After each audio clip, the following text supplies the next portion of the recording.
now? Well, tomorrow, jury selection will start in a federal hate crimes case. The 3 men convicted of murdering Ahmaud Arbery will stand trial. Gregory and Travis McMichael both withdrew a plea deal. There was no mention if William Roddie Bryan was offered such a deal. All 3 men will spend the rest of their lives in prison.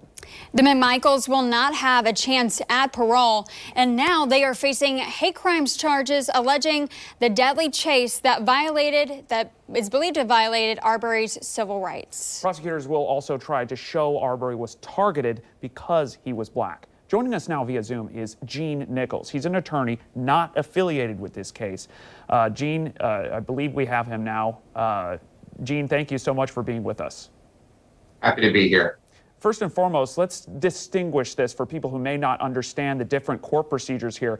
We already saw a trial happen. Can you kind of break down for us what's the difference in this trial? What's different here?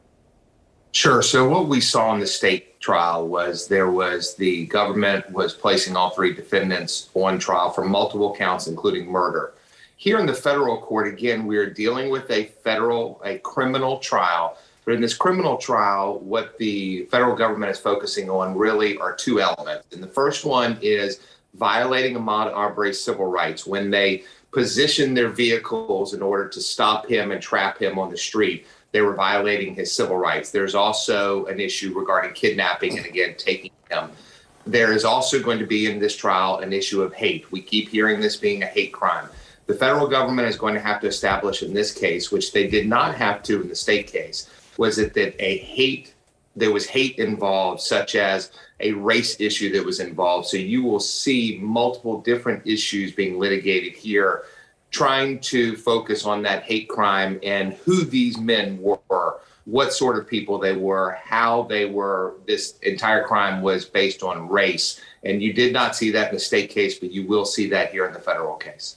And Gene, jury selection begins on Monday, and we saw a predominantly white jury during the state trial last time. With the federal crimes trial happening this one, what can we expect with this jury pool?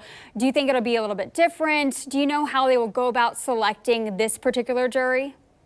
So you will see something very different in this jury, not only in the pool, but the way that they're selected. Typically in state court cases, the defense and the state has much more ability to ask questions, certain questions they can ask, certain things they can go into. And that's why in the state court case, the jury selection took an extended period of time.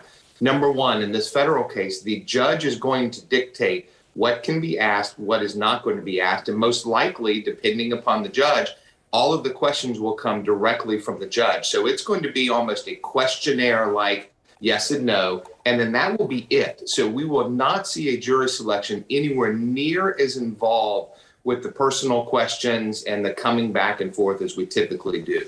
You will also expect to see probably a wider variety of people because, again, we're pulling from a federal jurisdiction, which is going to encompass all sorts of areas around. So not only do I expect to see the potential for a different jury makeup, not only in sex, but also in race. I also expect a much shorter jury selection because the court will be much more involved and very specific as to what can be asked and not asked.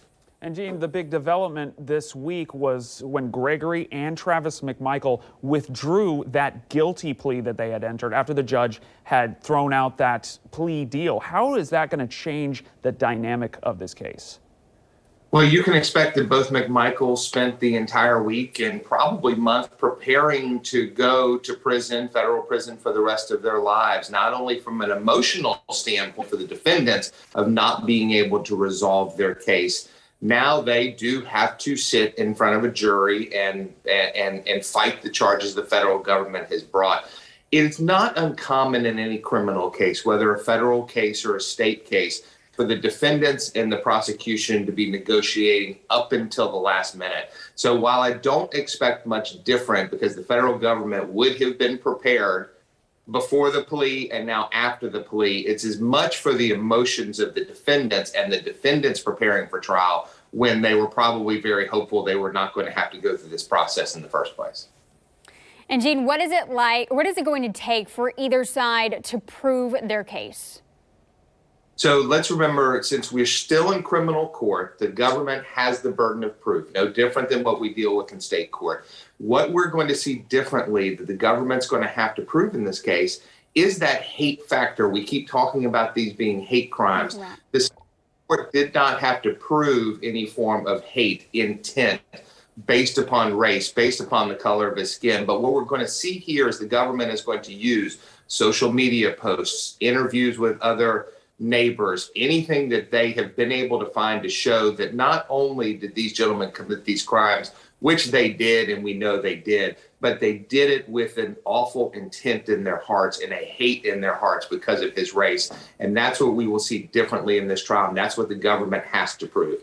Attorney Gene Nichols joining us, attorney not affiliated with the case. Again, tomorrow, jury selection begins on those federal hate crime charges. Gene, thanks for being with us. Thank you, Gene. You're welcome.